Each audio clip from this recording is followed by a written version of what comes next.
The impossible signal, Captain. Marcus Chen stared at the readings on his control panel for the 5th time in 10 minutes. The numbers still made no sense. He rubbed his tired eyes and looked again, but the impossible data remained unchanged. Elena, run a full diagnostic on our sensor array, he called to his science officer. Something's got to be wrong with our equipment. Dr. Elena Vasquez looked up from her station, her dark hair falling across her face as she frowned at her own. Readings. Marcus, I've run diagnostics 3 times already. Our sensors are working perfectly. What we're seeing is real. The bridge of the exploration vessel Wanderer fell silent except for the soft hum of life support systems. Marcus had been exploring the outer rim of known space for 8 years, and nothing had ever prepared him for this moment. According to every official record, the Proxima Centauri B system was empty, a failed star with dead worlds that held no value for any species in the galaxy. But their sensors told a completely different story. Tom, what's your read on this? Marcus asked his communications officer. Lieutenant Tom Bradley shook his head in amazement. Sir, I'm picking up thousands of radio transmissions from across the system. The signals are in multiple human languages, but the technology behind them is decades ahead of anything Earth has developed. Marcus felt his heart racing. Human languages, you're certain? Absolutely certain, sir. English, Mandarin, Spanish, Hindi, all coming from what should be empty space. Elena stood up and walked to the main viewing screen. In the distance, they could see the faint glow of the Proxima Centauri system. Marcus, I'm reading massive energy signatures from 7 different planetary bodies. 3 of them show clear signs of atmospheric engineering. The asteroid belt has been completely reorganized into what looks like mining stations. That's impossible, whispered Navigator James Park from his position near the rear of the bridge. No one could terraform planets that quickly. It would take centuries. Marcus activated the ship's long-range cameras and directed them toward the 3rd planet in the system. What appeared on their screens left the entire crew speechless. The planet glowed with the lights of enormous cities. Orbital stations hung in space like glittering diamonds. Ships moved between the stations in organized patterns that spoke of a thriving civilization. My God, Elena breathed. How many people are down there? Before anyone could answer, Tom's communication panel lit up with incoming signals. Sir, we're being hailed. The transmission is coming from one of those orbital stations. Marcus straightened his uniform and tried to compose himself. After 8 years of routine exploration missions, he was about to make first contact with what appeared to be an advanced human civilization that officially didn't exist. Put them through, Tom. The speakers crackled with static. Then a clear, confident voice filled the bridge. Unknown vessel, this is Administrator Sarah Mitchell of the Proxima Haven Colonial Authority. You've entered our system without prior authorization. Please identify yourself and state your purpose. Marcus cleared his throat. This is Captain Marcus Chen of the Terran Federation exploration ship Wanderer. We're conducting a routine survey. Mission in this sector. We had no idea this system was inhabited. There was a long pause before the voice responded, warmer now, but still cautious. Captain Chen, it's been a very long time since we've had visitors from Earth. Please follow the navigation beacon we're transmitting. We have much to discuss. Within moments, 3 sleek vessels appeared on their sensors, approaching at speeds that made Marcus's jaw drop. The ships were unlike anything in the Federation fleet, smooth, elegant, and moving through space with an efficiency that defied everything he knew about propulsion technology. Elena, are you reading this? Marcus asked quietly. Their ships are generating almost no heat signature, no visible exhaust, and they're moving at velocities that should be impossible for vessels that size. Marcus, their technology is at least 50 years ahead of ours. The journey to the 3rd planet took only 3 hours, though by Marcus's calculations, it should have taken 2 days with conventional drives. As they approached Proxima Haven Prime, the crew of the Wanderer could see that this wasn't just a colony. It was a fully developed civilization. The planet was covered in cities that seemed to grow organically from the landscape. Towering spires reached into the clouds, connected by graceful bridges that appeared to float without support. Gardens and forests were woven throughout the urban areas, creating a harmony between nature and technology that Earth had never achieved. "Captain," Tom said softly, "I'm monitoring their internal communications. There are over 80 million people in this system." Marcus felt dizzy. 80 million, that's more than all the other human colonies combined. The orbital station they approached was larger than any structure humanity had ever built. As the Wanderer docked, Marcus could see through the viewing ports that the station's inhabitants moved with a confidence and purpose that spoke of a people who had never known scarcity or fear. Administrator Sarah Mitchell met them at the airlock. She was a woman in her 50s with silver hair and intelligent blue eyes that seemed to see everything. Her clothes were simple but made from materials that seemed to shimmer with their own light. "Captain Chen, welcome to Proxima Haven," she said, extending her hand. "I apologize for the cautious reception, but we don't often receive visitors from the outside galaxy." Marcus shook her hand, noting that even her grip seemed somehow more assured than anything he was used to. "Administrator Mitchell, I have to ask, how is any of this possible? According to our records, no colony ship ever reached this system." Sarah smiled. "That's a long story, Captain, and one I think you'll find quite remarkable. Please, bring your crew. I'd like to show you what humanity can accomplish when it's truly free to reach its potential." They followed Sarah through corridors that seemed to pulse with gentle light. The walls displayed moving images of the various worlds in the system, forests, and oceans, cities, and research stations, all teeming with human life and activity. "This station houses about 2 million people," Sarah explained as they walked. "It's one of 12 major orbital facilities around Proxima Haven Prime alone. We have similar stations around 6 other worlds in this system." Elena stopped walking. "6 other worlds? You've terraformed 6 planets?" "7, actually," Sarah replied. "The 7th is our newest project. We should have it ready for colonization within the next 5 years." They entered a vast chamber with a transparent dome that offered a spectacular view of the planet below. Marcus could see that the entire world was a carefully planned paradise, with no sign of the pollution, overcrowding, or resource depletion that plagued Earth and most other human colonies. "Please sit," Sarah said, gesturing to comfortable chairs arranged around a table that seemed to be carved from a single crystal. "Let me tell you about the pioneer's dream." Marcus leaned forward eagerly. The pioneer's dream was one of the great mysteries of human space exploration, a generation ship that had departed Earth 200 years ago and simply vanished. "The pioneer's dream didn't disappear," Sarah began. "It found something better than its original destination. During the journey, our sensors detected this system. The star was perfect. The planets were in ideal positions for terraforming, and the asteroid belts were rich in every mineral we could ever need." James spoke up from his chair. "But why didn't you make contact with Earth? Why the secrecy?" Sarah's expression became more serious. "Because we were watching the galaxy, Captain. Park. We saw how other human colonies were treated by the established alien powers. Humans were seen as useful but limited. Good workers, decent soldiers, but never partners or equals." She stood and walked to a control panel. The chamber darkened, and suddenly they were surrounded by holographic displays showing star charts, alien territories, and political boundaries. "The crystalline hegemony controls most of the major trade routes," Sarah continued.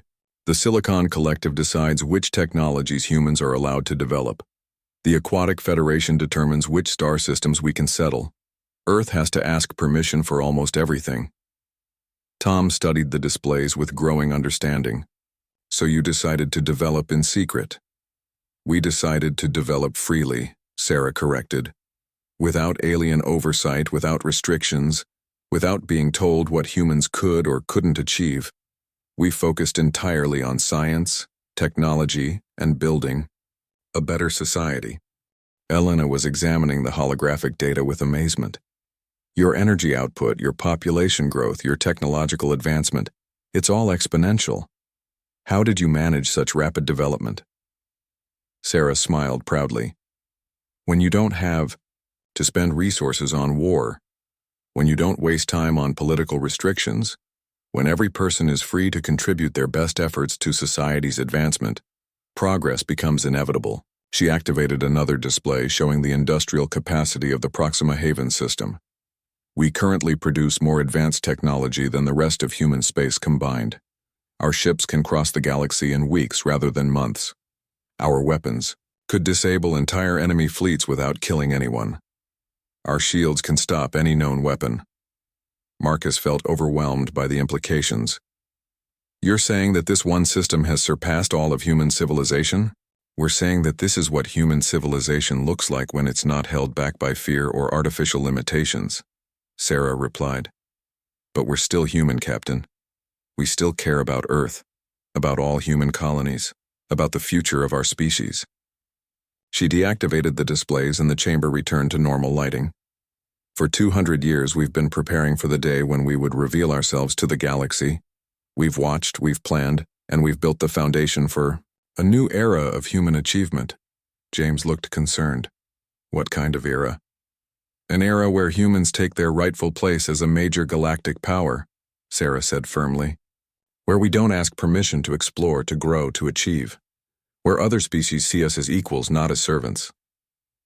Elena leaned back in her chair, clearly struggling to process everything they'd learned. This is going to change everything. When Earth Command learns about this, when the alien powers discover your existence, Sarah nodded gravely. That's why your arrival, while unexpected, may be perfectly timed. We've been monitoring galactic communications. There are signs that some of the major alien powers are planning to restrict human expansion even further. They believe humanity has reached its limits. Marcus understood the implications immediately. They're about to discover how wrong they are. Very wrong, Sarah confirmed. The question now is how we reveal ourselves. We had hoped to do it gradually, to give the galaxy time to adjust to the new reality. But circumstances may force our hand. She stood and walked back to the observation dome. Captain Chen, you and your crew have made one of the most important discoveries in human history. What happens next will determine not just the fate of Proxima Haven, but the future of humanity itself. Marcus joined her at the dome, looking down at the thriving world below. 80 million humans living in freedom, with technology that surpassed anything the galaxy had seen, and the confidence of a people who had never accepted limitations. Administrator Mitchell, he said quietly, what do you need from us? Sarah turned to face him, her eyes reflecting both determination and hope. Help us show the galaxy what humans can really accomplish, Captain. Help us prove that we're not a minor species that needs protection or management. Help us demonstrate that humanity's greatest achievements are still ahead of us. Marcus looked at his crew. Elena was studying the technical displays with fascination.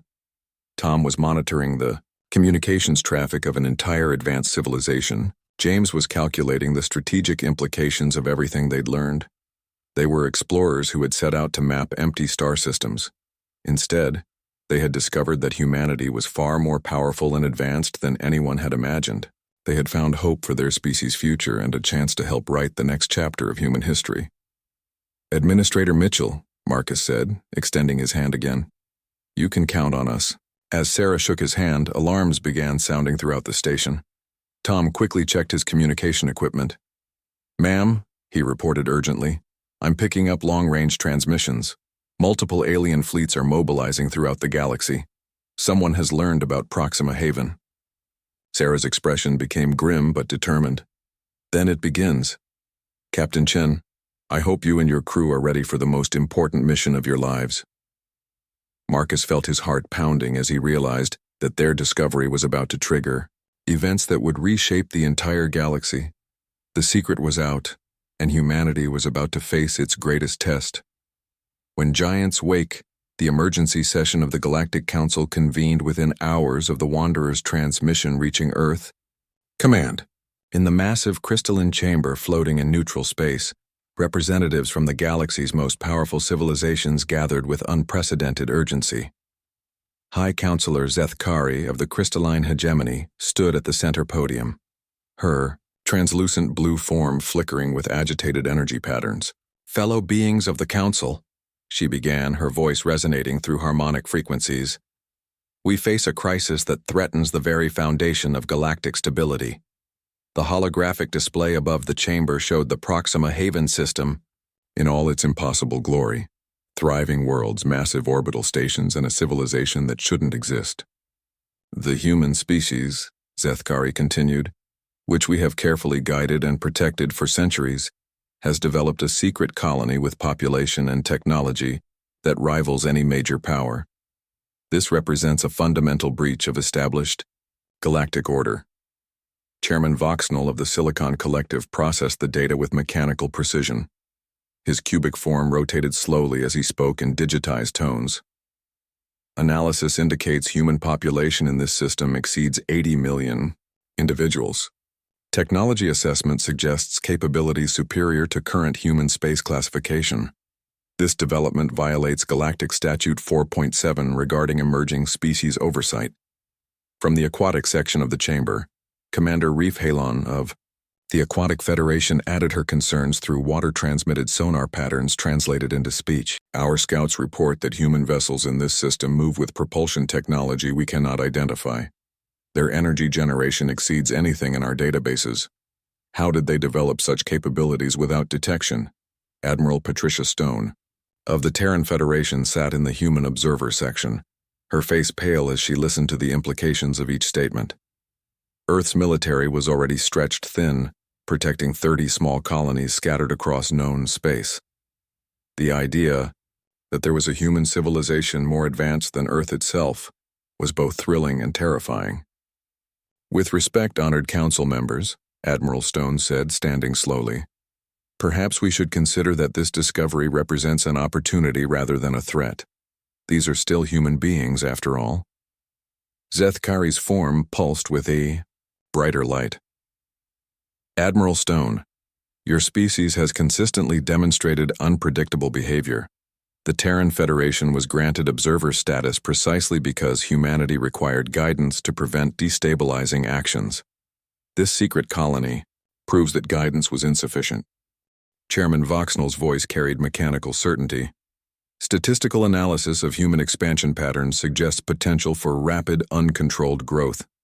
Hidden colony demonstrates deceptive capabilities inconsistent with trusted species classification. Recommend immediate containment protocols. Admiral Stone felt her heart sinking as she realized the direction the conversation was heading. Containment protocols? What exactly are you suggesting? Commander Reef Halon's translated voice carried the weight of centuries of ocean wisdom. The Aquatic Federation has observed human behavior across 47 different star systems.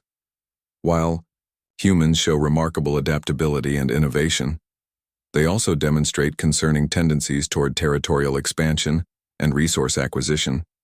A hidden colony of this magnitude represents an unacceptable variable in galactic stability calculations. High Counselor Zethkari activated a new display showing military assets throughout the galaxy. The crystalline hegemony proposes immediate joint action.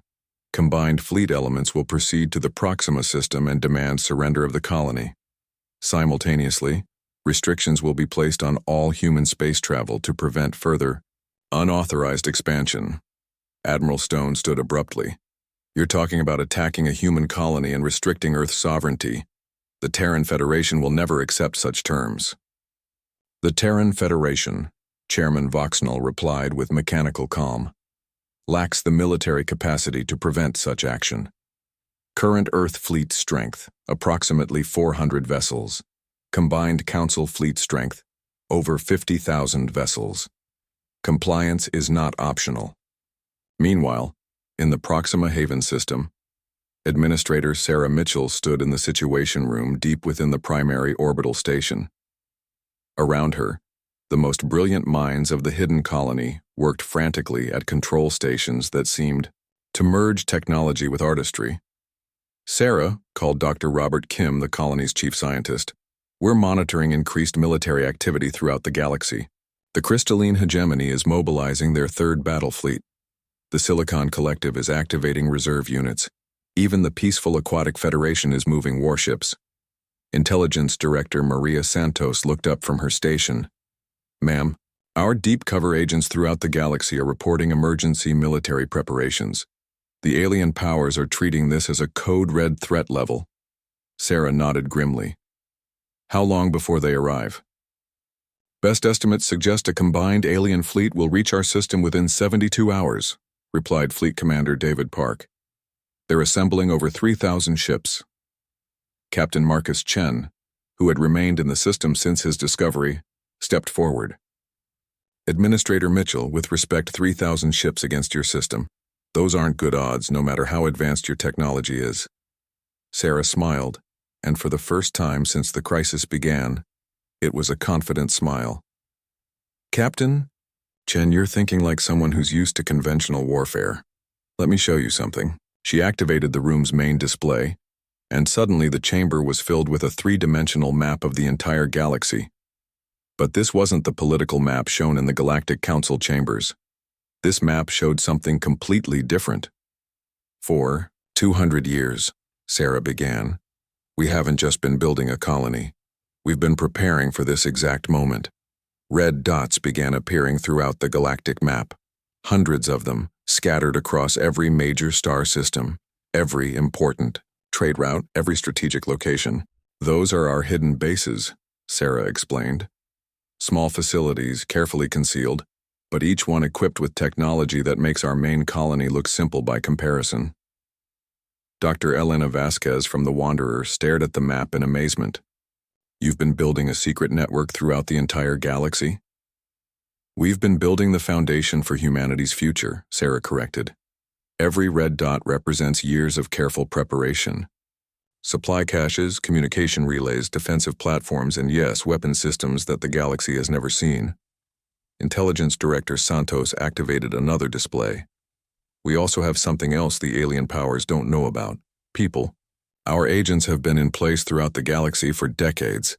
They hold key positions in alien governments, military organizations, and research facilities. Marcus felt overwhelmed by the scope of what he was seeing. How many people are we talking about? Over 10,000 agents, Sarah replied. All of them highly trained, all of them loyal to the vision of a free humanity, and all of them waiting for today.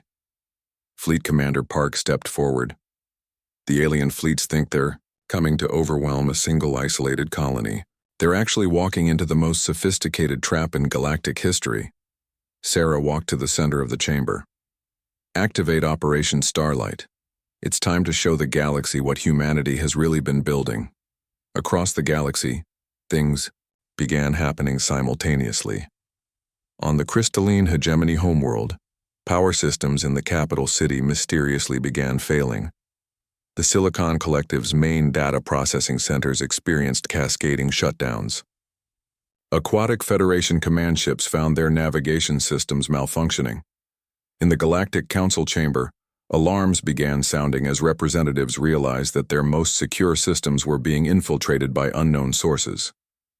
High Counselor Zeth Kari's form flickered with alarm patterns. What is happening? Our defense networks are reporting multiple intrusions. Chairman Voxnell's mechanical voice carried unprecedented uncertainty. Unknown technology accessing protected systems. Intrusion methods not recognized. Source, unable to determine. But Admiral Stone, watching the chaos unfold, began to understand. She activated her personal communicator and sent an emergency message to Earth Command. All fleets stand down. Repeat, all Terran vessels stand down and await further orders. In the Proxima Haven system, Sarah Mitchell addressed the approaching alien armada through a galaxy-wide broadcast that somehow reached every inhabited world simultaneously. People of the galaxy, her voice carried clearly through space. I am Administrator Sarah Mitchell of the human colony you call Proxima Haven. For 2 centuries we have watched you from the shadows. We have seen how you treat emerging species, how you limit their growth, and how you maintain power through fear and control.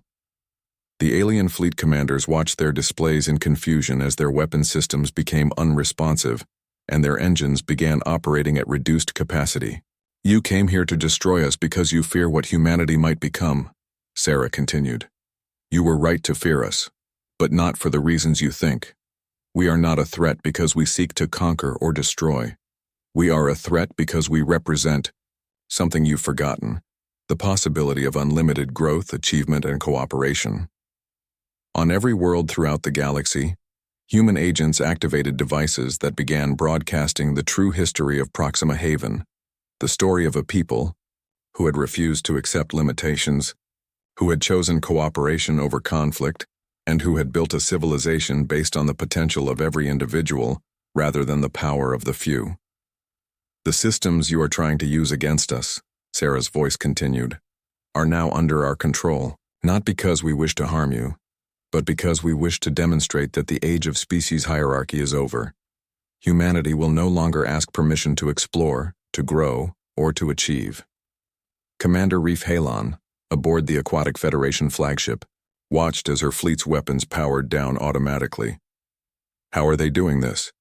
Chairman Voxnall's calculating systems process thousands of possibilities without finding an answer. Technology level, beyond current classification parameters. Human capability assessment requires complete revision. High Counselor Zethkari felt something she had never experienced in her 1,000-year lifespan, genuine uncertainty about the future. Sarah's broadcast reached its conclusion. We offer you a choice. You can continue to view this as a threat and attempt to maintain the old system through force, knowing that your weapons will not function and your fleets are at our mercy. Or you can accept that the galaxy is changing, and that humanity is prepared to lead that change toward a future of unlimited possibility for all species. The alien fleets found themselves mysteriously directed away from Proxima Haven and toward a massive space station that hadn't existed moments before. As they approached, they could see that it was a marvel of engineering that surpassed anything in their databases. This is Humanity Station, Sarah announced. It will serve as the new center for galactic governance. Not human governance, but truly cooperative governance where every species contributes according to their strengths and achieves according to their potential. Admiral Stone, watching from the Galactic Council chamber, felt tears streaming down her face as she realized what was happening. Humanity wasn't just revealing their advanced technology, they were offering to share it. Captain Marcus Chen, still in the Proxima Haven system, turned to Sarah Mitchell. You're giving them everything, all your technology, all your advantages. Sarah smiled. Captain, the greatest human strength was never our technology. It was our refusal to accept that anything was impossible. Today, we're sharing that gift with the entire galaxy. As the massive alien fleets docked with Humanity Station, their crews discovered something unexpected. The humans didn't greet them as conquered enemies or as subjects to be ruled. They greeted them as partners in building something greater than any single species could achieve alone. High Counselor Zethkari, stepping onto the station with curiosity replacing her fear, found herself face to face with technologies that could solve her people's energy crisis. Chairman Voxnall discovered computational methods that could expand his collective's processing power beyond anything they had imagined. Commander Reef Halon learned about terraforming techniques that could create perfect ocean worlds for her people's expansion. Within hours, what had begun as a military confrontation had transformed into the largest scientific and technological exchange in galactic history. Dr. Elena Vasquez, monitoring the communications from aboard the Wanderer, summarized what she was seeing. They're not just sharing technology, they're sharing the human approach to problem solving. They're teaching other species to think beyond their limitations. Sarah Mitchell stood in the central plaza of Humanity Station, surrounded by beings from dozens of different worlds, all working together on projects that would have been impossible for any single species. This is what we've been building toward for 200 years, she said softly. Not human dominance, but galactic cooperation based on the principle that achievement has no limits. Admiral Stone, arriving at the station aboard the fastest ship Earth could provide, found herself witnessing the birth of a new galactic civilization. Administrator Mitchell, she said, what happens to Earth now, to the other human colonies? They become what they were always meant to be, Sarah replied. Partners in the greatest adventure in galactic history. The age of asking permission is over, Admiral. The age of unlimited human potential has begun. 6 months later, the galaxy had transformed beyond recognition. Human colonies that had once struggled for survival were now thriving centers of innovation. Alien species that had once hoarded technology were sharing knowledge freely. The rigid hierarchy that had controlled galactic civilization for millennia had given way to a cooperative network where every world contributed to the advancement of all. Captain Marcus Chen, now serving as Earth's liaison to Humanity Station, often reflected on the moment his routine exploration mission had changed everything. He had set out to map empty star systems and instead had discovered that humanity's greatest achievement wasn't conquering the galaxy. It was inspiring the galaxy to conquer its own limitations. The secret human colony had indeed seized a star system, but in doing so they had given the entire galaxy something far more valuable: the understanding that no dream was too large, no goal too ambitious, and no species too small to achieve greatness. As Sarah Mitchell often said in her addresses to the Galactic Cooperative Council, we didn't reveal ourselves to show how powerful humans had become. We revealed ourselves to show how powerful every species could become when they refused to accept that anything was impossible. The galaxy could hardly believe it, but it was learning to embrace it. The age of unlimited potential had begun, and humanity had shown the way.